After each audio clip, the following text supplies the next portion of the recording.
This episode of Bend the Knee is brought to you by Maglum, the Westward Warlock. Truth cuts deeper.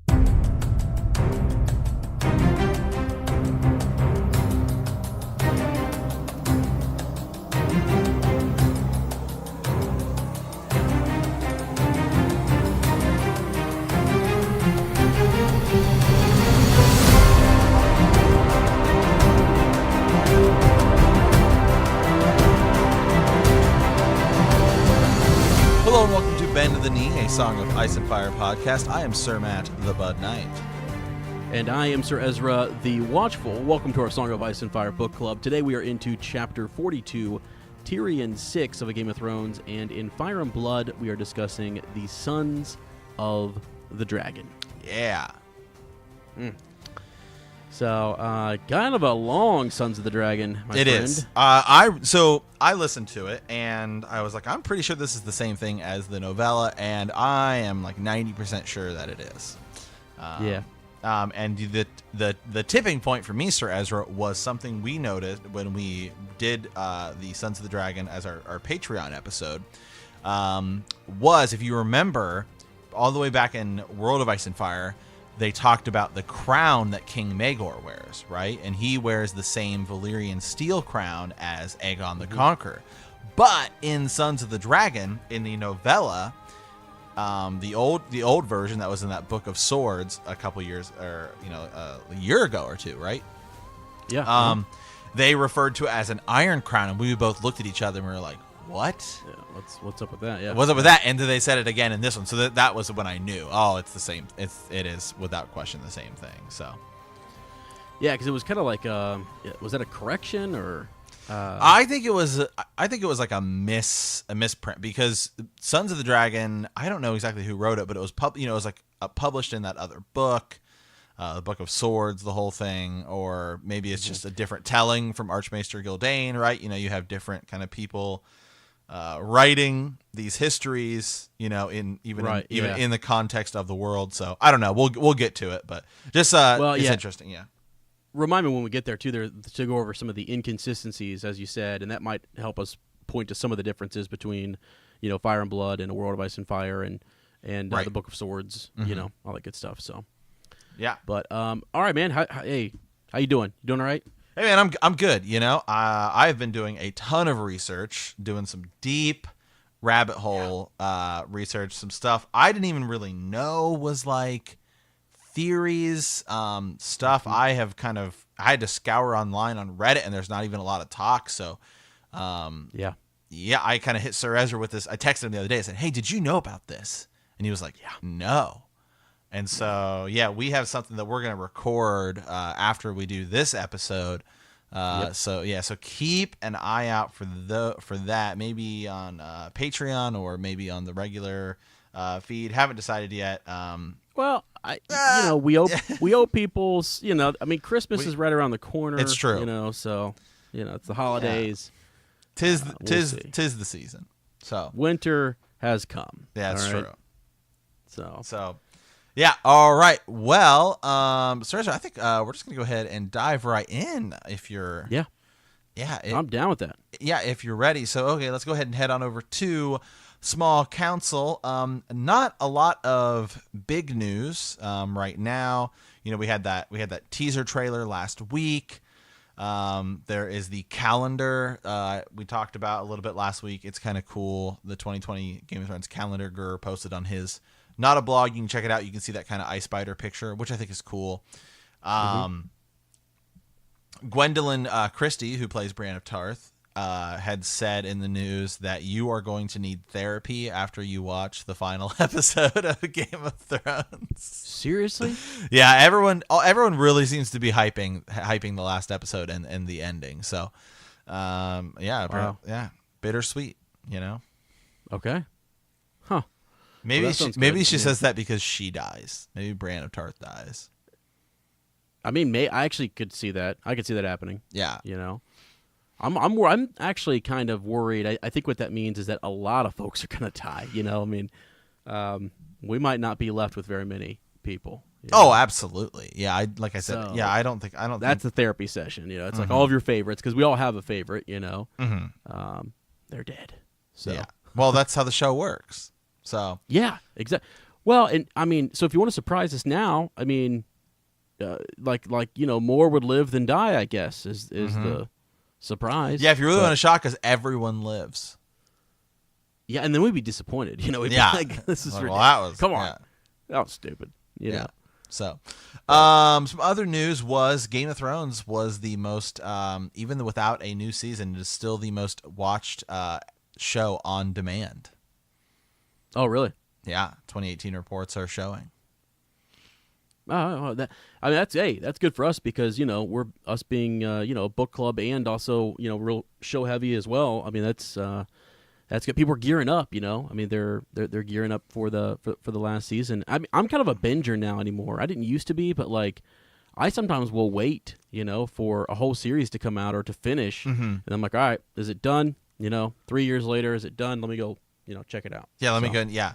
It's one of the things. It was one of the issues I kind of have with Netflix. Is Netflix has all these new shows, and some of them I think look pretty cool, but they're like 1 or 2 seasons long, and it's like, well, I'm not gonna watch that and then wait around. Yeah, right. Yeah.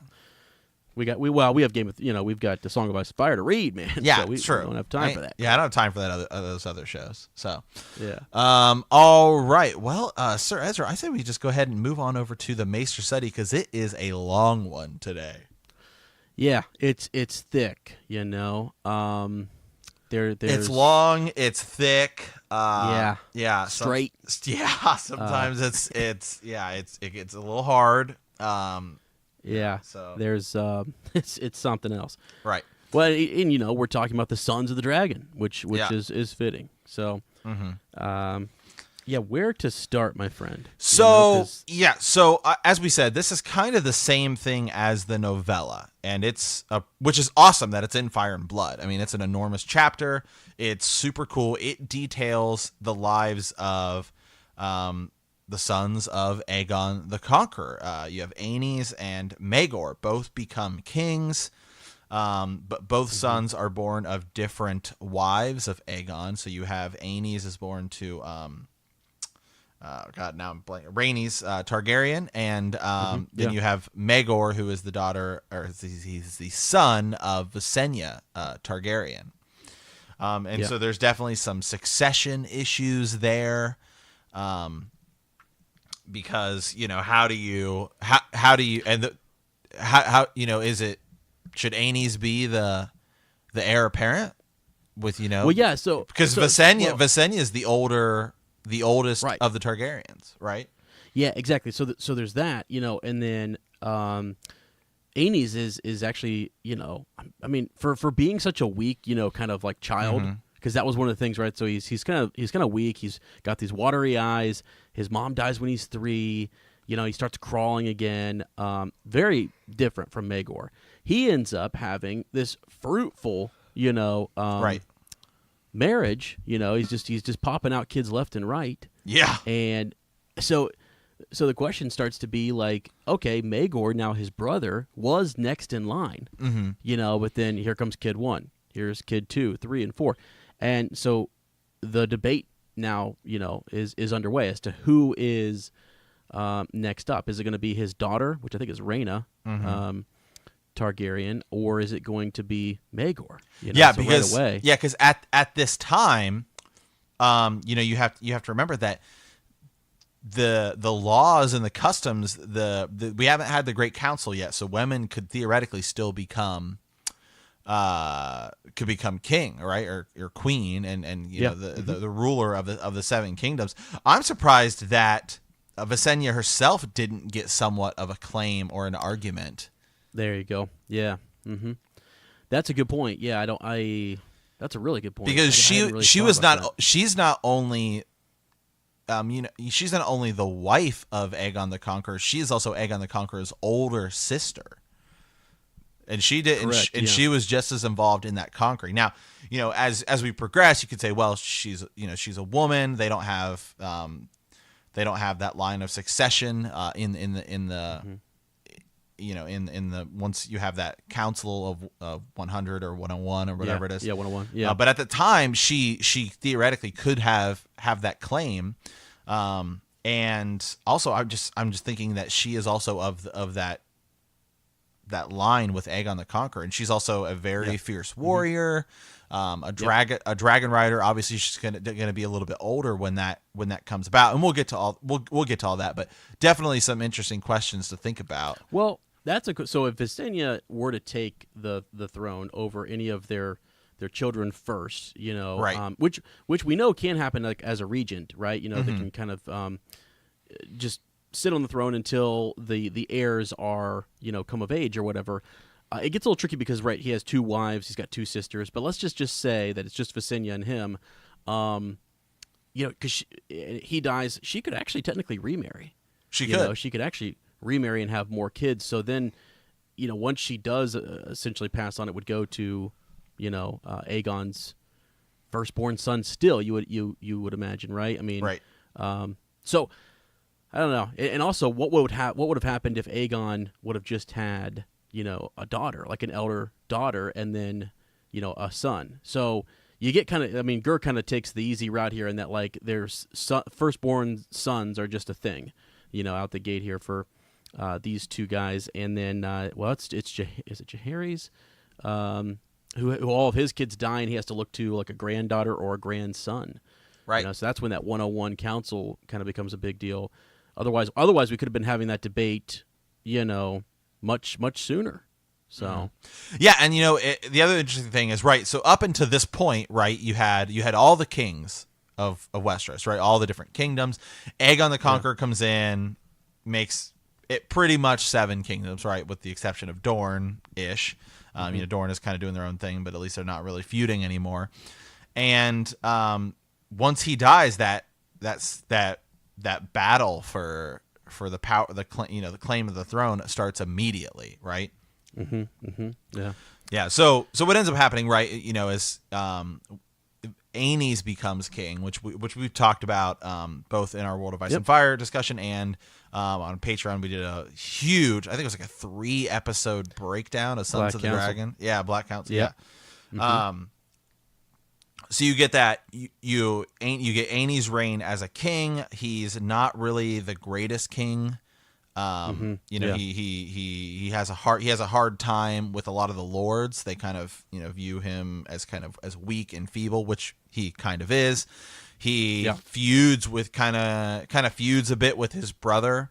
And he's also not a warrior, and that doesn't help him. Yeah. Right, exactly. And one thing I want to point out too is that like the feuding, I think, starts with his brother almost right away when Aenys has his first child, Rhaena, because Visenya, Maegor's mother, tries to wed or betroth, Maegor to Aenys' daughter. So it would be, was it niece to uncle? That was sort of the How weird, the how gross and weird is that, huh? I guess we just want like nieces and uncles and aunts and nephews hooking up. Is that what we want in a World of Ice and Fire? Yeah, I guess. I mean, yeah, it is. Yeah. It actually is. I know it is. I know. I know. It's what we want. Yeah, it is actually totally what we want. Yeah, which is great. But that was sort of a big issue. One thing when we first started reading Sons of the Dragon, you can't help but notice that they put a lot of emphasis on Aegon the Conqueror mending things with the faith. And it neat little reference to Valyria, kind of the history there, just that there was thousands of religions, but none that was feared above all others. None that was proclaimed to sort of be the end all be all faith or religion, because in Westeros you have you've got the old gods, you've got the 7, and then you've got out there on Pike you've got all that craziness going on out there. So they really are the most of the kingdoms are tied to the 7. So the High Septon is kind of a big deal, and he's the one who is spreading all this animosity towards the Targaryens in regards to their marriages, So and the 2 brothers lucked out because they each end up having to take. They have no sisters to marry, and then apparently no close. I guess Aenys marries his cousin, correct? I mean, I think that he ends up marrying his cousin. Yeah, I think so. Yeah, Alyssa Valerion. So he ends up marrying her. So they're distantly kind of related. I think like one of the Valerions married a Targaryen before Aegon the Conqueror, type of thing. So because remember, I mean, you've got Aegon there, but you had other. I mean, before him, you had this family. They had been on Dragonstone for quite some time, and had made some alliances, and probably had situations where they had to marry outside of the family. So, but okay. So yeah. Anyways, I just wanted to bring that up as some of the animosity that Sir Matt was kind of talking about with the faith, because really you get a faith militant uprising eventually. Like during Aenys' reign. Which was sort of a big deal, and he wasn't able to kind of handle a lot of that. So, and that's sort of leading to some of the just troubles and woes that he has. Prince Maegor, he ends up actually getting betrothed to, was it a Hightower at first? Because he has several. He wives. has several wives, and he never has kids. Yeah. Well, he never has kids that really live. So his line, actually, the Visenya's line dies out. Yeah. Yeah. Uh-huh. Yeah. Yep. Yeah.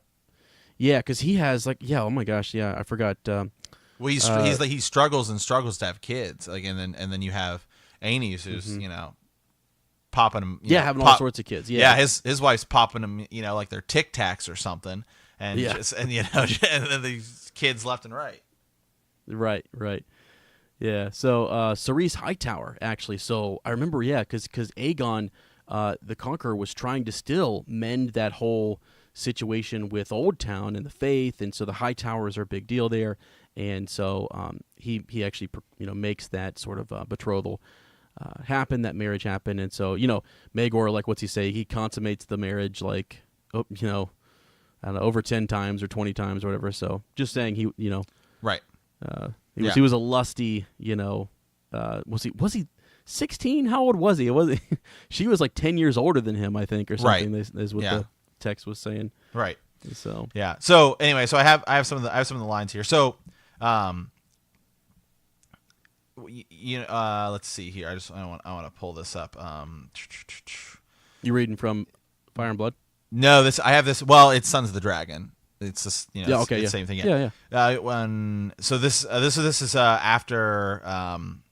Anyway, let me read this. The dragon was survived by his sister Visenya, his sons Aenys and Maegor, and 5 grandchildren. Prince Aenys was 30 years of age at his father's death. Prince Maegor 5 and 20. Aenys had been at Highgarden on his progress when his father died, but Quicksilver returned him to Dragonstone for the funeral. Afterward, he donned his father's iron and ruby crown. And Grand Maester Gawain proclaimed him Aenys of House Targaryen, the first of his name, King of the Andals, the first man, Lord of the Seven Kingdoms, protector of the realm. The lords and knight and septum who had come to Dragonstone to bid their king farewell knelt and bowed their heads. When Prince Maegor's turn came, Aenys drew him back to his feet, kissed him on the cheek, and said, "Brother, you never need to kneel to me again. We shall rule this realm together, you and I." Then the king presented his father's sword Blackfire to his brother, saying, "You are more fit to bear this blade than me. Wield it in my service, and I shall be content." Mm-hmm. And then there's a part later where so he has Blackfire, and then Visenya gives him Dark Sister. So he has both swords. Right. Yeah, exactly. Yeah. I think he ends up, once he gets Blackfire, I'd have to check on that. Does he give Dark Sister back to his mother? Because it's still a player later on. I'll have to check here real quick. Because I forgot that because I had just read where from time to time the Conqueror would press Blackfire into Aenys' hands, and then Maegor grew up with Dark Sister. Mm-hmm. Yeah. But the King's sword is a big deal. Right. Yeah. So, well, another thing we can talk about here too with Aenys. I mean, because we got to get through both brothers here. Just some of this dissension here, I guess. Well, one thing that's kind of neat to talk about is Rhaena. One thing I noticed when I was reading Fire and Blood, did you get the impression? Let me just open her tab up here real quick. Rhaena, so Aegon he weeps a couple times. You know, when he first sees his granddaughter. I mean, he's just sort of no, it's not Rhaena. Yeah, it is actually. Mm-hmm. Yeah, that's right. That is her. Okay, so let's see. Rhaena was born in 23 AC to Prince Aenys Targaryen and Lady Alicent Valerion. Following Rhaena's birth, people suggested that her uncle Maegor would fall behind her in the line of succession, which was one of the things we were talking about as being an issue for him and for Visenya. Let's see. So she was the eldest and at the time the only child of Aenys, heir to the throne. The next year, Queen Visenya suggested the betrothal between her son Maegor and Rhaena in order to settle the succession issue. Rhaena's parents and the High Septon protested the match. The High Septon instead suggested Cerys Hightower, who I said was the first bride to Maegor. Now, what I thought, I was trying to see if this was a difference between the Sons of the Dragon and Fire and Blood. She has several like companions growing up. She is, they're like, I don't know. It seemed kind of suggestive, like that she might be in love with these other female companions. Did you get that at all when you were reading? Yeah, it was right. It's implied. It's definitely implied. Yeah. I just wondered if you got that. I think it's pretty neat actually. I mean, it's real subtle, and you know, but it was sort of like she was like obsessed with like, oh gosh, just like pets and animals and stuff, and then she gets her dragon, you know, and that's sort of, you know, then she becomes less shy. But they make a real emphasis on just sort of, you know, how she wasn't as interested in men. So right. I thought that was pretty neat. So she's, you know, she's a cool character, and she actually becomes sort of a big, you know, deal later on in regards to Maegor's reign. You know, so he kind of covets her, and she ends up becoming one of the Black Brides. So, but we'll come back to her in a second. I think we should probably finish up maybe Aenys, you know, his reign. He only reigned for 5 years, didn't he? Yeah, he has a pretty short reign. He has to deal with some uprisings. Then he also, to me, his biggest issue is with Maegor, right? When he has to exile Maegor. Because he's kind of with, you know, Maegor wants to remarry, and Aenys is kind of working with, he's working with the Faith, and the Faith gets upset, and so he has to exile him to Essos, and he takes Blackfire with him when he goes to Essos, and that's when Maegor is said. It is said that Aenys requested that his brother return Blackfire, to which Prince Maegor replied, "Your grace is welcome to come and take it from me." Wow. Yeah. I mean, that's not happening, right? You know, that's something. Well, and a cool thing also about Maegor, though, was that, you know, he was actually sort of made fun of at one point by some of his kin, that he had not taken a dragon yet, and he basically said, "There's only one dragon who was worthy of me." So you mentioned Balerion, and upon Aegon's death, he actually finally does claim his dragon, you know. So, and then as you said, was given Blackfire, and so for a while, all is looking good. Aenys is going to do his thing and is trying to get all these other lords to like him and everything. It's like one of the things that really pushes Aenys over. Doesn't he marry his daughter to his son? Mm-hmm. Isn't that? Yeah, I think that's sort of the big, marries Rhaena to Aegon, and so, you know, that was where the Faith really started to kind of step in and say, you know, that's not good. It's incestual. It's against the gods. It's an abomination. Right, because it says like those two are fond of each other, like from the get go. Yeah. And the High Septon is like, well, why don't you have your son marry my niece, right? Who's a Hightower. Yeah. Yep. So, but now back to what you were saying with the exile of Maegor, though, right? Yeah, he declares that Cerys Hightower is barren, you know, and that she's not able to give him children, and so he tries to go for Lady Alyssa Haraway. Haraway, yeah. I can never say it right. Yeah. Right, and so, but he's unable to kind of you know, put his first wife away. I guess is the way to say that. And, you know, so he gets all kind of upset, and the king doesn't. Aenys is trying to keep Yeah, I mean, he's got his own issues with the faith, but he's not able to kind of win this for Maegor, and actually kind of ends up that's what he exiles him for, So, yeah, he says right here. So, feeling he had no other option, Aenys fiercely gave Maegor a choice: set Alyssa aside, or go into exile for 5 years. And so he actually ends up like taking her as his other wife, as a second wife, and he will not set her aside. And does go into exile. So, and it's during that exile that Aenys actually dies. Yeah. Yeah, and so then so then what happens, that is where creates kind of the real turmoil that we see in this Sons of the Dragon chapter, or if you read the novella, because the line of succession should go to one of Aenys' sons, or at this point even firstborn. But what happens is Queen Visenya goes and gets Maegor, and Maegor comes back proclaiming himself king. And is it the Maester or the Septim? Oh God, what was that guy's name again? The Septon? Yeah, the high, the High Septon. The High Septon. Yeah, and then Maegor basically cuts him down and says, "Well, who's going to challenge me now?" Oh yeah. Oh yeah. When he comes back to claim it, he does kill the High Maester. I think the Grand. Is it? Oh gosh. Yeah, right here.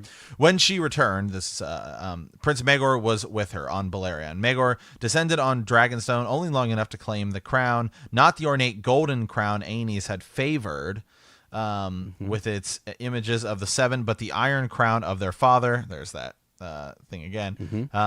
Set with its blood red rubies. His mother placed it on his head, and the lords and knights gathered there, knelt, and proclaimed himself proclaimed himself Maegor of House Targaryen, first of his name, King of the Andals, the Rhinar, and the First Men, Protector of the Realm. Only Grand Maester Gawain dared object. By the laws of inheritance, laws of the Conqueror himself had affirmed after the conquest, the Iron Throne should pass to King Aenys' son Aegon, the aged Maester said. The Iron Throne will go to the man who has the strength to seize it, Maegor replied, whereupon he decreed the immediate execution of the Grand Maester, taking off Gawain's old gray head himself with a single swing of Blackfire. Queen Alyssa and her children were not there on hand to witness King Maegor's coronation. She had taken them to Dragonstone within hours of her husband's funeral, crossing to her lord's father castle on nearby Driftmark. When told, Maegor gave a shrug, then retired to the chamber of the Painted Table with a maester to dictate letters to lords great and small throughout the realm. Yep. Yeah, I mean, he actually has a couple different trusts, so that's one of the issues that he has. I mean, did you mention a bit about Visenya and Aenys in the role that she might have played in his death? No, I didn't. Sorry. Okay, so I just wanted to state that really quickly. Just that, as once he had kind of had fallen ill, there are some who say that it was implied that she might have had something to do with his death as well, to sort of hasten back, her son. So there's that. But the other bit that happens here too, all of Aenys' Kingsguard, right, are over at Dragonstone with him when he dies, and I think I have to look really quick. Aegon and Rhaena they end up getting in traps somewhere. They're a little bit spread out. I think they were doing sort of the King's I always forget what it's called, like the King's Progress or procession, where he kind of goes around. Yeah, they had stepped in and kind of done that, for their father. And when Maegor comes back, he also is facing an issue with the Faith, right? The Faith Militant are there as well, and he has to kind of settle this. I don't know. They've come to kind of challenge, him, right? So isn't the Warrior Sons or something like that? Yeah, exactly. And they basically have is it a trial by? No, it's not a trial by 7. Yeah. It is a trial by 7. Yeah. Right here. So the Warrior Sons were not slow to accept her challenge. Down from the hill of Rhaenys, they rode 700 knights in silvered steel, led by their grand captain, Sir Daemon Morrigan, called the Daemon the Devout. Let us not banty words, Maegor toward him. Swords will decide this matter. Sir Daemon agreed. The gods would grant victory to him whose cause was just, as he said. Let each side have 7 champions, as it was done in Andalus of old. Can you find 6 men to stand beside you? For Aenys had taken the Kingsguard to Dragonstone, and Maegor stood alone. So Maegor just turns to the crowd and says, "Who will stand beside his king?" And the first one is this guy, Dick Bean, who's a simple man at arms, and says, I've been a king's man since I was a boy. I mean to die a king's man." That's pretty awesome. And unfortunately, that's cool. What happens, old Dick Bean. But still, it's sweet. Right? Yeah. Yeah. He definitely. Yeah. Well, because Maegor is like the only one who survives, right? I mean. Right. Yeah. Yeah. So then other knights step forward, and then Maegor chooses them, and they fight the 7. And so, Dick Bean dies first, cut down by Lyle Bracken. And then I think Maegor's the only one who lives. Mm-hmm. Yeah. Mm-hmm. Yeah. Yeah. Yeah. He is. That's when he goes into that coma for a little bit, right? Yep. Doesn't he get? Yep. Yeah. And then he goes. Yeah. Then he kind of goes into a coma. For 27 days, Maegor lingered at the point of death, whilst maesters treated him with potions and poultices, and septums prayed above his head in the sept of remembrance. Right. Mm-hmm. Oh man. Yeah. I'm just looking. And then what happens is a ship arrives from Pentos. It's carrying 2 women and 600 sellswords. Alice of House Haraway, Maegor Targaryen's second wife, had returned to Westeros, but not alone. With her sailed another woman, a pale, raven-haired beauty known as Tyanna of the Tower. Some say that she is Maegor's concubine, or that she's Lady Alice's paramour. But she's definitely. Some people say she's kind of like a sorceress, perhaps. Yeah. Mm-hmm. Well, yeah. She definitely was dabbling in some sorcery. I feel like since she was such a warrior, as she got older, and she wanted to kind of keep that prowess. She or that power of being able to. Move against different foes or whatever, she would turn to like the dark arts, because like it seems like, anyways. I mean, she was pretty good with the sword. She had Dark Sister, right? I mean, she was no slouch, right? Yeah, absolutely. So, yeah. Now there's there's just so much more. There's actually there's more with Maegor in this short time than there is with Aenys, to be quite frank. Yeah, absolutely. So, I mean, Maegor definitely has his own struggles as well as a king. Obviously, the biggest thing he does is, constructing King's Landing, right? Maegor's Holdfast, the Red Keep, and he puts in a bunch of secrets, as we talked about, before in his chapter in World of Ice and Fire, and then he kills all the men who help architect the castle, so that only he would know the secrets of the castle. Mm-hmm. Yep. Correct. Yeah. Yeah, and so once that's, like after the Red Keep, then there's this whole bit back again, right, with the faith. I mean, isn't this another issue where he? Yeah, that's definitely a constant struggle for him. Yeah, and he kind of, one of his decrees too was that these warrior sons, these poor fellows and whatnot, that they weren't allowed to carry weapons. He tries to disband the faith militant in a sense, and he ends up having to go, to Old Town, heading to the Starry Sept, and he wants to basically he's going to take out the High Septon, but he ends up dying, and one of the High Towers is able to save the city because they just open the gates and they elect a new High Septon to kind of say, they anoint him, and all is well, right? So, which is good. So, yeah. So, So he remains there for half a year, presiding over the trials personally. So there was some issue. Again, this is some of the warrior sons and those who opposed the king and who were, speaking ill of him and trying to rise against him. He's even placing bounties on people's heads and what have you. So well, he kills Prince Aegon. He has a fight. He has a fight. He's on. Is it Quicksilver? Is that the dragon that he is on? I know his mother's. I think. You might be right.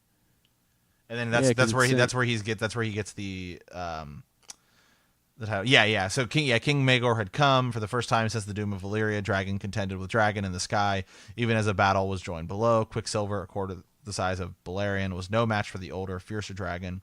Then the black kind of descends upon it on from above, and kills Prince Aegon, who's kind of leading his own he's part of this uprising against Maegor, which is something Maegor is constantly dealing with. And all of these struggles and stuff like that. Then immediately after this, Visenya dies. He kind of is led into a depression. And that's kind of ultimately what. Well, go ahead. Well, I was going to say, I think his mother, Visenya, was actually the one pushing him quite a bit to kind of be who he was. I mean, I think, maybe he also always felt like it was his right to kind of rule as well, but some of that is from his upbringing or what people were whispering in his ear, and she was a main, contributor to that. And I just kind of feel like, after she dies, and then he doesn't have any children, right, or they're stillborns, or there's, various things happening there.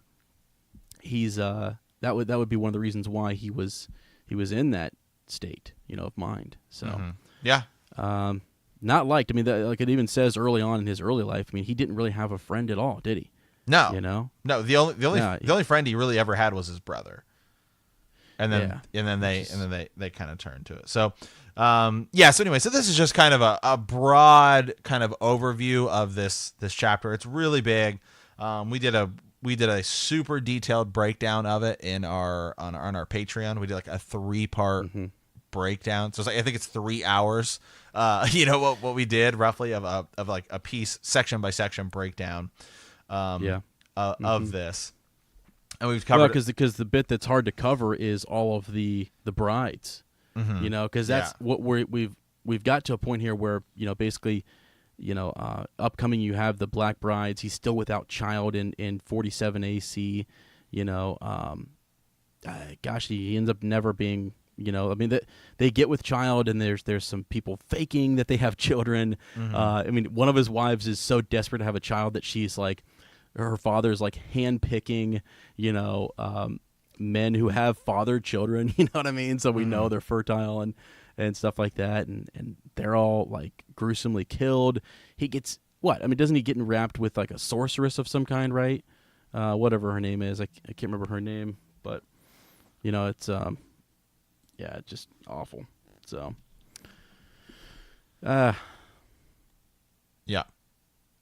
So, anyways, it's kind of a mess for a while there. Yeah, it is. Yeah, I mean, and then Maegor, when he dies, I mean, he's sitting on the Iron Throne. Some people don't know whether he was murdered, if he killed himself. Oh yeah, sure. Yep. There's all of that as well. Because people were ready for his reign to be over. I mean, that was, something that had been what was it plotted by some of his mistresses or some of his wives. That was actually still left a mystery in this as well. So which is good, I think. There was no. I didn't get any indication one way or the other as to whether that had been solved. Did you? Right. No. And we talked about this before. It's still definitely kind of a mystery. Because his wrists are slit, but there's also part of the Iron Throne is going through his neck. So it's that seems like that one would be kind of hard to do in order if you were trying to kill yourself. Yeah. Yeah, for sure. and it's weird because like it all like his guards are outside, right, and no one really sees anyone come in or out, right. But there's secrets, secret passageways and stuff that only he should know. So, I guess it seems to reason that somebody else would have, would either know a secret or perhaps maybe you do like a shadow type thing that happened with Renly. Mm-hmm. Yeah, that the other thing too is I was thinking like it would be great irony if like he tried to get all of those people who helped create the Red Keep, killed. He killed off all of the Masons and the people who helped build it and knew those secret passageways. If their son or if someone, survived, right. And this was like them sneaking in, killing the king. Yeah, that would, I would love if that was actually what it was. If we ever finally got that it was just some random person, and there is precedent in it because you just in the way that Gurr kind of writes, like you already have this kind of that Dick Bean character who stands up and fights with Maegor. This who's the first person to do it, just a common man, and it would be interesting if that was ultimately how he died. Was just a commoner or something was the one who's killed him. Yeah, for sure. So he ends up with something interesting about Maegor rules for 6 years and 66 days and died without issue, right? So I thought that was kind of interesting. Right. He's succeeded by his nephew, King Jaehaerys Targaryen, the youngest son of the late King Aenys I. So we shift back to Aenys, line, and so that's we'll be talking about the old king soon. But so that was kind of the end of his. There's a lot more. There's a lot of minutia. There's a lot of little tiny details. Some of the inconsistencies that Gurr has kind of wrapped up are like the naming of houses. A couple of dates were corrected. What else was fixed here? Different houses were in the wrong place. So clearly back when he, I don't know. So he's just kind of correcting some of these things. It's a lot to keep track of. Yeah, there's different little tiny houses. There's a lot. So it's a super thick chapter, if you want to call that. Now that it's in Fire and Blood. I mean, it was an entire novella, right? So that's so. Yeah. So, all right. Well, let's go ahead. I think we should move on over to the reread. Yeah, because we could spend about another hour and a half. Well, we could spend 3 hours on it because we did that once. We've done it. Yeah, we've done it. So, yeah, If you want the super detailed breakdown of Sons of the Dragon, Sir Ezra and I did that as part of our Black Council series on our Patreon, and it's like 3 hours long. So, I mean, it's kind of neat that we did that beforehand too, and we don't really. Like, this is a bit of a refresher, and this is some of that was refresher for folks who have been with us since the beginning. But like, I don't really feel like I listened to the whole thing again, and like you, I was trying to find little tidbits where things have been changed, and I didn't find a whole lot, if any at all. To be quite, right. I was really just listening to. I didn't go back and like compare the text, so I'm sure there is some differences and there's changes or things that were left out, but I don't have the time to compare it to Sons of the Dragon. So I thought I would.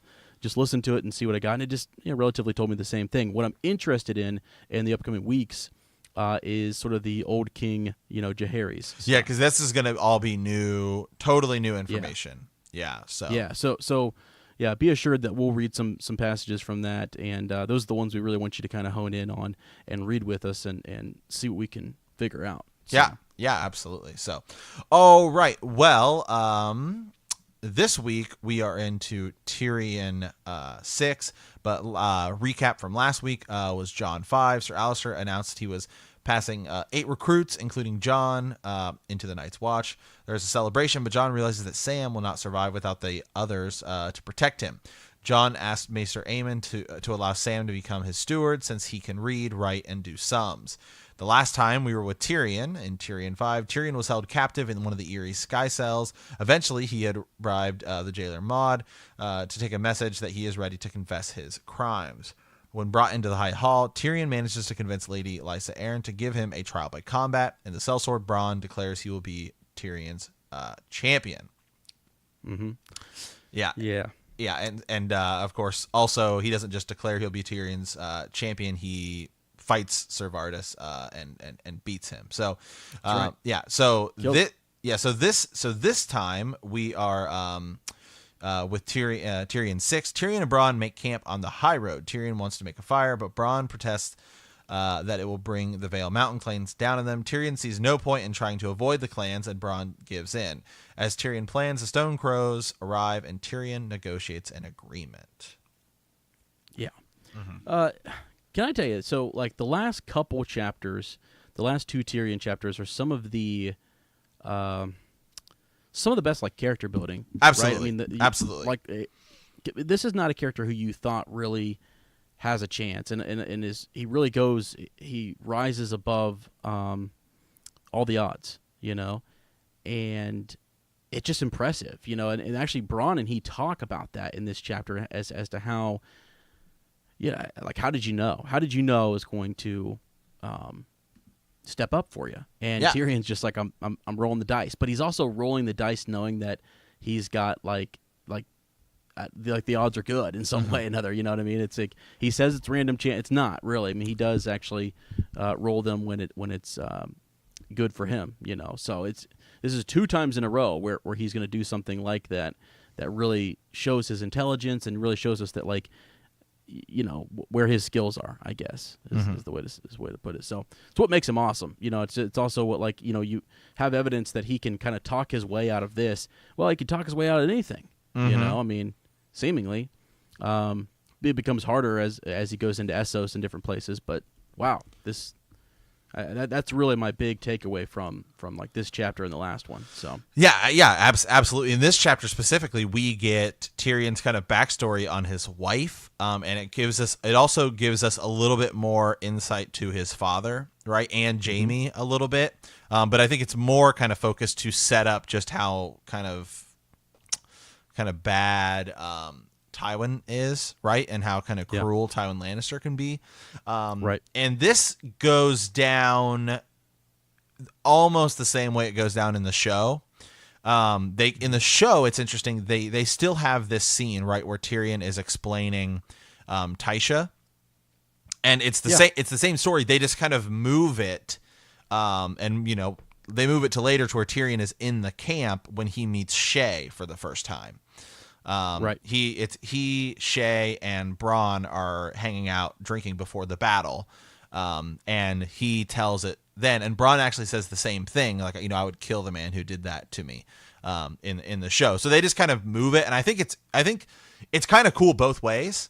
Actually, when I think about it, I think it's cool that it's kind of this, as readers, once we get it, we get it. It doesn't necessarily need to be a moment with someone like Shay.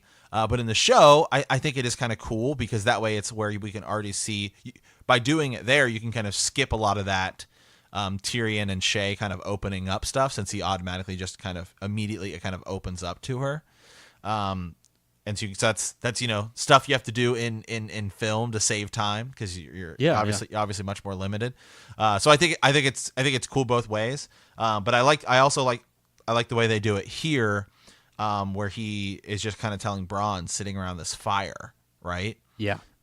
Me too. And the story's the same both way in the show and the books. And it's kind of crazy, It's really there's to me this chapter is 2 parts, right? You have that backstory and then the stuff with the Stone Crows, right? So you have Tyrion and Bronn, and they're walking on the high road, and Tyrion wants to make a fire and camp, and Bronn's like, no, we're gonna terrible idea, bad idea. We're gonna bring the mountain clans on us, and Tyrion kind of has a plan, right? And so so for you, Sir Ezra, I guess my question is, do you think Tyrion wanted the mountain clans because he was planning on going and meeting up with his father and bringing them to fight with him?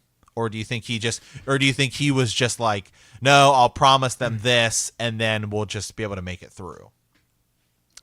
Yeah. Well, I think what's unexpected as he moved forward, I don't know that he thought they were going to, like it's the going with him type of thing. Like they have to go with him. He can't be out of their sight. Right. You know what I mean? Because he kind of tells Mord, like show back up at my door when you're done serving here, and tell him what happened. Mention my name, or I'll pay you the rest of your gold. So, maybe he thought they would follow him to a certain extent, somewhere where he could, I don't know, like a loyal, someone who was loyal to House Lannister, and he could fill their right.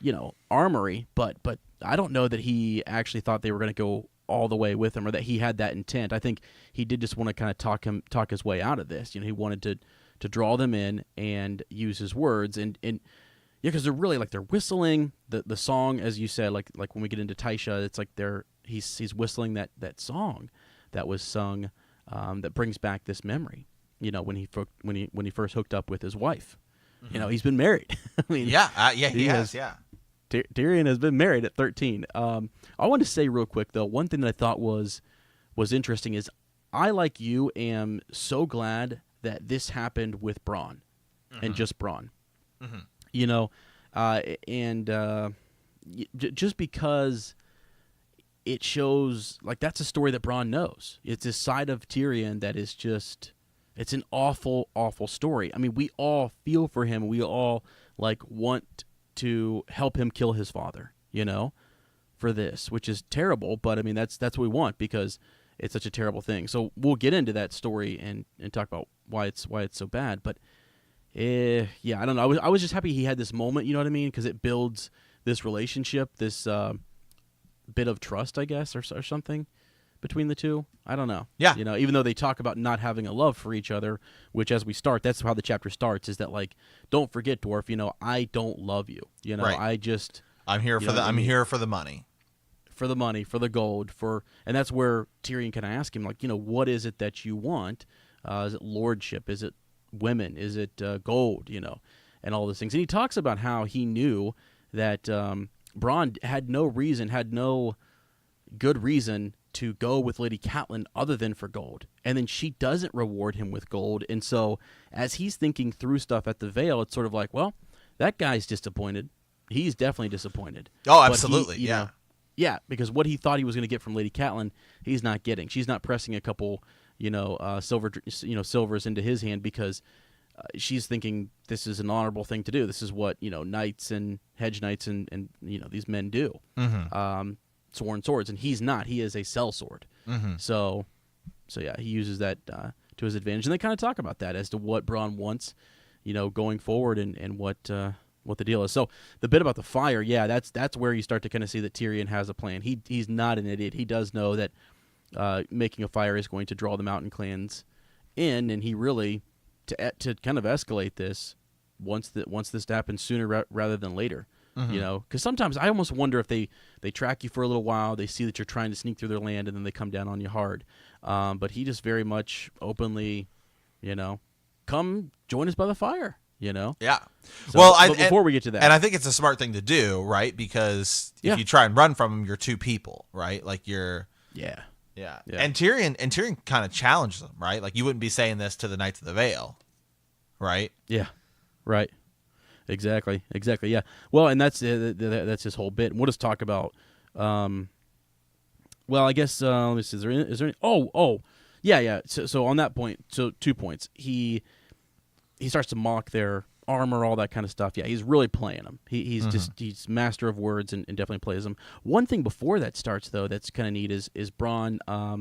Forgot about this. I totally, when I was doing the reread, this stuck out to me, which was Bronn actually kills Chiggin, his companion, because he was moaning and bringing the mountain clans down on him, and it was just sort of like he was going to die anyways. I just made it quicker and shut him up. So he's a ruthless guy. I mean, absolutely. And he's a survivor. And Bronn's also a character. In the show, they don't kind of portray him as kind of ruthless as he is in the books. In the show, he's almost more of kind of like a not like a comedic character. He kind of is a little bit, but it's kind of that like. It's like that low kind of crude humor, right? I don't know.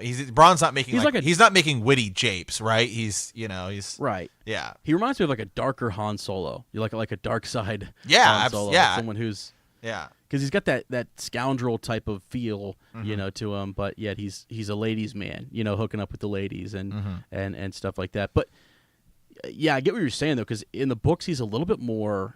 Especially here at the start, we'll warm up to him, and there'll be some kinder moments later. But I mean, he is just a ruthless killer. I mean, and where you start to see his character kind of develop is him laughing and talking and jeering and jiving with Tyrion. You know, that's really where he thinks the dwarf is funny and that he's bold. You know, and he's just sort of like, gosh, I cannot believe the tongue you have. It's just he's mesmerized by it. So he has respect for him because of it. So yeah. Well, I'm thinking of a scene in the show. Just talking about Bronn's character. So in the show, in the books, when Jaime's training, right, to use his other hand, he trains with Sir Ilan Payne so no one can hear him, right? But remember, in the show, it's Bronn, and Jaime asks Bronn, you know, is this an okay place to train? And Bronn's like, well, I bring this, I can't remember who it is, this, you know, guy's wife down here, and she squeals like a pig, and no one's come down yet. So you know what I mean? Like that's the type of character. So in the show, he is a little bit kind of more like lighthearted, you know, kind of a character. But because in the show, we don't find out that he was. I'm pretty certain we don't find he didn't like kill Chicken, because Chicken wasn't really there, right? But you know, that's not like something that he does in the show. Yeah, exactly. Yeah, for sure. So yeah, it's just neat to kind of look at the differences, you know, between the two, and to watch this character develop, because we do really like him from the show, and I even like him in the book. I did too. You know? Both ways I like him, and I think both ways a lot of people like him. I think that's, you know, we've definitely had a lot of theories and questions about him in the past, and it seems like a lot of our listeners and stuff are fans of Bronn. Yeah. Well, you know, Gur starts with the name, and he kind of builds off of it, right? So you've got Bronn, right, the name, and it's like, I think, you know, I don't know, like because I know that characters grow on him, and I think this is one of those characters who just kind of kept evolving. You know what I mean? Yeah. Oh, absolutely. Because he just keeps gaining more and more ground, and he becomes more and more a part of the story, and he just starts off as this sellsword who's like nothing, you know, and teams up with a Lannister, and just boom, there we go, and you know, rubbing elbows with everybody. Yeah. So they end up getting the goat, right? They get the goat, and they start eating a bit, and Tyrion is the one who kind of says, like, well, I think it's Bronn wants to, he'll take first watch, and Tyrion kind of knows, like, it won't be that long. You know, they'll be here in no time. So so anyways, he's talking more and more about now we gotta get to the story, right? Because he starts to kind of whistle around the fire, doesn't he? And talk about the seasons of my love, right? Isn't that what it was called? Sweet and Sad, the Mirish song that he sings.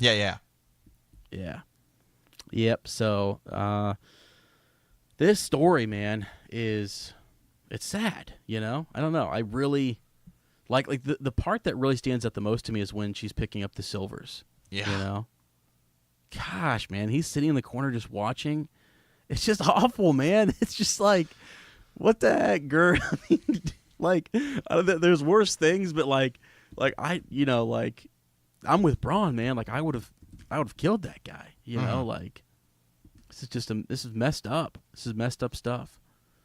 So, anyways, you know, do you want me to tell the story? Or you want to tell the story? Yeah, you go ahead. I'm pulling something up that's okay, from actual history that to me it drew kind of an instant comparison to that. So I'm gonna pull it up here. Okay, gotcha. So anyways, so as they basically, Tysha is this setup. I mean, you know, they're on the road. This girl comes out screaming, you know, into the roadway. Her gown is kind of torn in the back a little bit, and Jaime and Tyrion kind of rescue her, and you know, Jaime takes off after the scoundrels, and Tyrion is left with her, and she's kind of like, you know, crying, and he's there to protect her. So Tyrion's kind of like keeping her, protecting her, right? And he takes her to an inn where they kind of share a meal, they talk. The wine goes to Tyrion's head, and he's only 13 at the time, and he ends up finding himself in bed with her. So he's a virgin, she's a virgin. You know, they're both, I think, the same age, or I think they are. Maybe just less than a year separates them, and so he finds a drunken septon to kind of marry them, and they are man and wife for a fortnight. So they are together. The septon eventually kind of comes to his senses. He sobers, and he goes and he tells Tyrion about what's going on. And I think it was just sort of like if he didn't, I kind of think Tywin would have, probably done something bad to the Septon if he wouldn't have come forward or told him about this or who knows what. But Jaime ends up having to kind of confess that the girl was actually a whore and that he set up the whole thing. And Tywin, actually at one point brings in the girl and makes Tyrion sit in the corner while each of the guardsmen kind of paid her a silver to kind of take their turn. I mean, it's just... And I mean, I don't know, like, I guess she really was, like, she had entered that profession and was ready to start working at a pleasure house of some kind, and then, so they paid a lot for her, and they set this whole thing up, and then, but at the very end, Tywin kind of gives Tyrion, like, the last go-around, and he gives him this gold coin to give to her because Lannisters cost more. And the saddest part is when she's just she had so many silvers that she couldn't keep them all in her hands. I mean, she could barely hold them all. And they're spilling out on the floor. And I'm just like, it's such a terrible, it's just, I don't know, Sir Matt. It just, gosh, man, I just want to I get upset for Tyrion, man. Like, it's just so crazy. And it's not that girl's, they're all like abused. This girl is completely, I don't know, man. Like, how does she say no to the Lannisters? How does she, turn Tywin down? How does she, all that stuff? Right. It just seems that's just tough. I think. Right. And I don't know, man. It's upsetting, and I get all like those silvers just clanging on the floor, man. It just there's so many of them, and it's just awful. Right. So what it kind of reminded me of is again, I'm a history guy, so Roman history. I'm not entirely sure on the accuracy of this, but it is, you go back, it's hard for records and stuff from those days. But Emperor Claudius, who was, I think he was the fourth emperor of Rome. Okay. So, I kind of talked about that Augustus kind of comparison the other day with Aegon the Conqueror, right? Okay, so Emperor Claudius is the fourth emperor of Rome. This is around like 40-ish AD. So he has a wife named like Messalania or something like that, and she was known for having this like crazy like appetite for hooking up, and there's like these rumors and like stories and stuff like that she once had a 24-hour challenge against this prostitute to see who could bed the most men. Wow. Yeah, and that she won the competition with 25 partners. Wow. Huh. So I don't know why that's just kind of the first the first thing that kind of comes to mind. If you watch I Claudius, that's like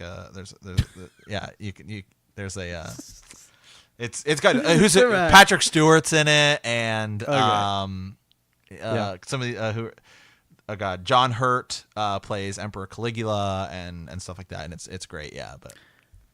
Man, I just, like, here on Bend the Knee, man, it's just like, I don't know. Sometimes the things we talk about, man, are just like... I know. It's outrageous, yeah. Like, it's outrageous, man. It's like, just so you guys know, this is we're just going off with what's happening in the text, man. I mean, then we're making connections to history and stuff. Like, this is real life. This happens. Gur is influenced by it, and that's why it's so fascinating, I think, to people, is because they know it does happen, and these things are out there, and there's he doesn't have a lot of these moments where it's like super shocking like this, but there's enough that it's like it feels like real life, because it's like you'll go for a while like things are normal, and then it's like, wow, that's a shocking news story, or wow, I didn't know that happened in history, and so you just totally enlightened me a little bit on some stuff that I did not know about. And I mean, we at one point we were looking up, how old one should be when they stop breastfeeding, you know what I mean? Yeah, hey man, this is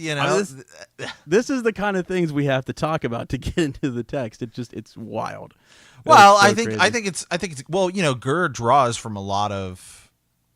Oh, there's nothing wrong with it. I'm just saying it's it's the text. I mean, it's why we love this series. It's nuts. It's unexpected. There's so many different things that happen that are just kind of like crazy. Because, I mean, look at it like this. The Lannisters. We don't like the Lannisters really kind of moving through this point. We don't really know whether we should be allies with them or not. We really are favoring the Starks. I know. Well, and stuff. I know. And then you get this chapter, right? And so, so for right now, it seems like most of the Lannisters are bad, with maybe the exception of Tyrion. Tyrion seems like an okay guy. Mm-hmm. So yeah, I mean, right. It's funny. Sometimes I have a House Lannister shirt that I wear, and sometimes people comment on it. They're like, the Lannisters. And it's like, do you guys just forget about Tyrion? Like, yeah, exactly. Yeah, he's a Lannister. Yeah. Well, and then also Jaime grows on you very quickly too in this book and the next. It's like, so I don't know. There's that, but oh my goodness. All right. Well, anyway, so there's the story of Tysha, and Bronn basically says. And do you think that Tysha is ever going to come back? Do you think we'll see her at some point? I don't know. I actually don't. I don't even know if there's any theories on her or anything. There might even be some. People kind of crop up and they end up being different people and have different names. Mm-hmm. I wonder if there's a Tysha theory actually out there. I'm gonna go look real quick. To kind of spoil it like this is later. We get some information of some other people's perspectives on this. Right, like I think it's in A Storm of Swords where Jaime has a POV chapter and he's thinking about it, mm-hmm. and he kind of confesses that she really actually wasn't a whore. She was, she was a lowborn, right? Oh yeah, yeah. Oh really? Okay, wow. That's pretty cool. Yeah. In the Storm of Swords. Yeah, in the Storm of Swords, it's a Jaime chapter. No, I'm sorry. Usually, I'm sorry. It's a Tyrion. No, it can't be a Tyrion chapter. It has to be a Jaime chapter. But it's right here. It says, when Sir Jaime Lannister rescues his brother Tyrion from prison, he confesses that Tysha was no whore, and that their father, Lord Tywin Lannister, thought the lowborn Tysha only desired the wealth of Casterly Rock. Tyrion realizes that Tysha had been genuinely in love with him, and he becomes furious with Jaime. That's right. Yeah, that's right. Yeah. So that is a Tyrion chapter, but it's at the end of Storm of Swords, right, when Tyrion is escaping, right? Like Jaime's helping him escape. Right, he's helping him get out. He's helping him escape, and then, but the interesting thing about it, though, is that then Tyrion tells a lie to Jaime. So was Jaime lying there too? I don't think so. I think Jaime was honestly telling Tyrion the truth, because I don't know. Because go ahead. Well, because then he's asked. That's when he's asking Tyrion, "Did you do it? Did you kill Joffrey?" Because they don't know who did, and Tyrion lies and says, "Yes, I did." Tyrion lies to Jaime and tells him he killed him because Tyrion's so pissed about everything, and Tyrion just killed Tywin, and so yeah, it makes me think though. I don't know. Or he's about to go kill Tywin. I can't remember if that conversation, off the top of my head, if it happens before or after. Right. Yeah. But the whole Jaime bit, it makes it is before. Yeah. Jaime helps him out. And then he goes. And then he goes and finds Varys and says, "Hold on a second, I'll be right back." And he goes and kills. Right. He goes and kills Tywin. Yeah. He leaves Varys for a sec. Yeah. But Jaime, I think Jaime might have. He either could have been lying or telling the truth. Actually, I mean, it probably seems like most folks believe he's telling the truth there and kind of making this confession before his brother leaves and he doesn't see him again, or he's saying something, kind to his brother because he thinks he's never going to see him again. Yeah, something like that. So, but yeah, that's a good question as to whether she'll ever show up again or whatever.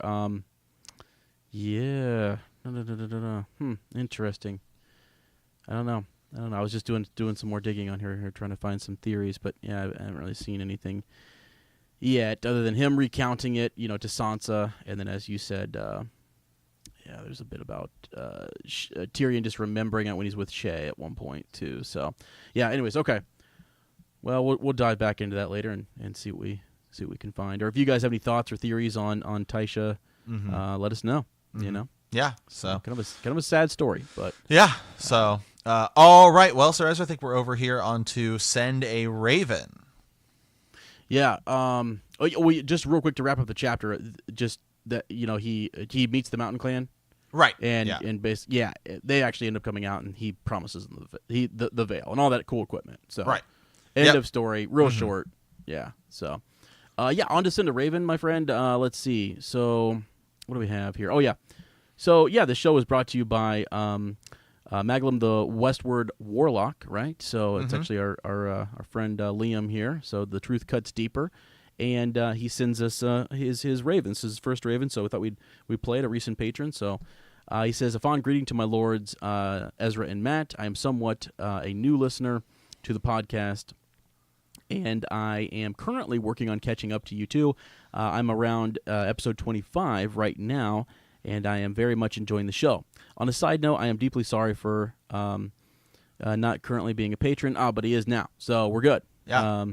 Yeah, don't worry about that. Yeah, we know people. We have people listening who can and who can't, and some who come and go, and never worries. That is, Nope. Yep.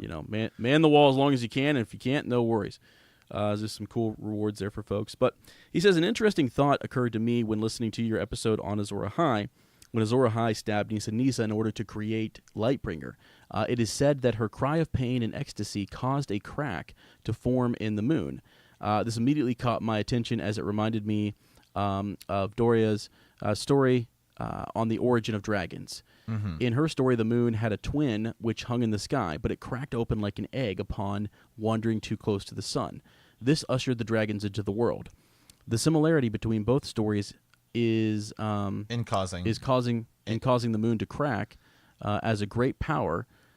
One that can defeat the others seemed to stand out to me, and I was wondering what your thoughts are. Is there something more to these stories of the moon in relation to the others, or is it more so linked to how common celestial influences are in Essos folklore and the faith? Hey, that's a great question, because I remember when we hit that chapter, we were looking it up, and I was trying to find something, because this is really this is one of the only like Essos stories we get that is about these dragons and stuff like that. And as far as I can remember, I can remember, this is the only time we actually hear like this story about the dragons, right, in the moon. I don't believe it is brought up anywhere else in terms of like dragons and the moon. Okay. Yeah. I don't remember myself, but I can do a quick look here. I think it's so part of it is just like this let me see if I can find it here. The similarity between the two, because let's see, this ushered the dragons into the world. Let's see, Lightbringer. Well, right, but that her story, Dora's story is just about the dragons, right? That's where her dragons came from. There were two moons, one cracked open, and then dragons came out. Yep, and then enter Azor Ahai, the other, that story being connected. Right, similar, as it's a similar thing, that it caused cracks in the form of the moon. But the thing I like about it is that as I'm doing more and more research on Lightbringer and Azor Ahai, and you have the last hero, and you have the last hero, Azor Ahai, and the prince, that was promised. There are some differences between these things, and some of these stories and prophecies may be connected, but that doesn't mean they're the same. I think with Azor Ahai and the prince that was promised, and the last hero, we view them all as one thing. I don't know if that necessarily is the case or has to be the case. And sometimes some of these prophecies get kind of blended and mixed together. Yeah, for sure. And I think that's sort of what is happening, because if this is an Azor Ahai, type of prophecy, and then you have the Dothraki, telling their story as well. They're both. I mean, again, that Azor Ahai prophecy comes from the east, and so the Dothraki have a huge range there, land territory where they kind of, interact. So maybe they picked some of that up, from the Far East. You know what I mean? Like maybe that's something that kind of got into their lore at one point, as you say. So it could be influenced or, kind of all intermixed a little bit. Because I think the interesting part here is that it's that cry of ecstasy is what broke the moon, and then again you've got the Dothraki saying, well, it's the moon that cracks when it cracks, so those two seem related, right? I mean, they that seems like a related story, a telling. So no, I think it could come from both sides there. So yeah, absolutely. And so I just they're all just slightly different. I'm trying to pull something up here. Somebody I had read, I think I have it saved on my computer, a Reddit link or something where somebody broke down the three differences between them, and in one case, it's like I want to say somebody used a song, right, to defeat them. Okay. What, defeat the dragons? No, not defeat the dragons, but defeat the who they were fighting, right? Like whether it's the last hero or Azor Ahai or Oh, gotcha. Okay. All right. Oh, interesting. Yeah, so kind of like that loud cry or that yeah, because again we're talking about a song of ice and fire, so that's interesting. Yeah. I don't know. And that yeah, I don't know. It's a good question. Now the other bit here too. So the other thought is that similar to the stories causing the moon to crack as a great power, one that can defeat the others seemed to stand out to me as I was wondering what your thoughts are. Is there something more to these stories of the moon in relation to the others? So how do we connect this to the others? And I think the way you do it is through that Azor Ahai, R'hllor versus the great other type of discussion and battle, there. So are they? It's interesting that the moon being kind of this, symbolically, it's this cold, night light, right? Right. That would crack and break, and then these fire creatures would come from it. So that's an interesting, right? Thing to think about, right? Right. Well, there's all the theories that Dragonstone, like right? So maybe perhaps Dragonstone cracks open, right? Maybe where they use a horn or something like that, and that there are dragons inside Dragonstone. Mm-hmm. Yeah. Because that's kind of part of that. That's kind of part of that theory too. Is that you will awake dragons. Yeah. Yep. For sure. Okay, the other question here too, or is it more so linked to how common celestial influences are in Essos folklore and faith? And that could be just that looking at the stars, kind of that they're out underneath the stars quite a bit. They're always kind of traveling. They're a moving, ranging, group. And so yeah, I think the stars would be something that they would see as indicators or something that's godlike, and they would try to derive a lot from what they see in the stars, or be a part of their telling. So it's a combination of both. The relation to the others. It's a good question. It's really the whole it's the whole story there, man. I mean, it's what we're all the whole A Song of Ice and Fire is right. Talking about this question and answering some of that prophecy piece. And right. Then, yeah. Well, so also think about just think about the comet, right, and how so many people perceive the red comet, right? Joffrey, the one we see in the main series, right? Joffrey thinks, oh, it's a sign of my me becoming king. You have Stannis, oh, it's time for me to be Azor Ahai and Lightbringer and all of that, and then you have Osha, tell Bran it only means one thing: dragons, right? And so it happens, around, it happens when Daenerys brings the dragons back, right? Mm-hmm. Yeah. Yep. Yeah. So yeah. So thing. Yeah. So just wanted to point out here. This is from John 2, A Dance with Dragons. And this is, I think, is that same chapter that is also, it's like Sam 3 or 4 in A Feast of Crows, right? But you get both their perspectives on it. I found one account of the long night that spoke of the last hero slaying others with a blade of dragon steel. Supposedly, they could not stand against it. So, there we have this idea that the the last hero, right, who some people think is Azor Ahai, maybe they're the same thing, slaying others, or the White Walkers, right, with a blade of dragon steel. It doesn't say a flaming sword, just as a blade of dragon steel, right, which is different potentially than dragon glass, because John goes on to question. He's like, I've never heard of dragon steel. Do you think they meant Valyrian steel? And Sam's like, I don't know. So you know, yeah, that's cool. I mean, that's pretty neat. I think it could mean too that maybe since there are so few Valyrian steel swords, that could be something.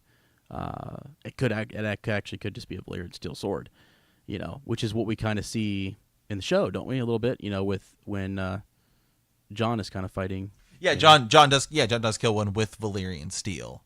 Yeah, but it's Longclaw. It's, you know, and then that weekend, the whole theory is Longclaw. I am starting more and more to believe that in the books that Lightbringer is not a sword. Mm-hmm. Okay. I'm starting to think it may be something else. It doesn't have to be a sword. It can just be a weapon, or Lightbringer may be a person. Yeah, is what I am starting more and more to believe, Sir Ezra. I like it, man. That's awesome. Well, we'll have to get into some of your green dreams and more of your research, you know, very soon. So, all right, guys. Well, I mean, that is our Raven for the week. So we'll kind of continue. This is, you know, honestly, Liam, you kind of hit on something that we've talked about in the past, and it's a conversation that's going to keep happening, and it's one we enjoy talking about, because it is sort of it's what everything's founded on, really. All this stuff is kind of, you know, in play here still. So, all right. Well, you can send those Ravens to btkcast@gmail.com and send them away. We're still kind of stockpiling some Ravens, and we'd like to get more. So if you've been thinking about sending one, now is the time. Definitely shoot us a Raven. Even if you're behind, you're still kind of catching up. I mean, odds are, you know, even if it is similar to other people's Ravens, it's going to be something that we haven't. You might have a different angle that we can kind of take on it. We do the same thing when we read Reddit theories or when we read other people's, you know, thoughts. I mean, you know, it causes you to think about the text yourself, and it causes you to think about, you know, based on your own experiences, you know, what you were thinking as you were reading, make other connections or go a different route or what have you. So we call it the rabbit hole syndrome, but it's fun to get involved in. Oh, yeah, absolutely. So, all right, Sir Ezra, I think that is it for this week. As always, we want to thank you for playing a Game of Thrones. In our next episode, we will be discussing Chapter 43, Eddard 11. Yep. If you like our podcast, don't forget to subscribe, like us, write a review, leave a comment, or send us a Raven at btkcast@gmail.com. We will see you in a week, and remember that winter is coming.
Thank you for watching.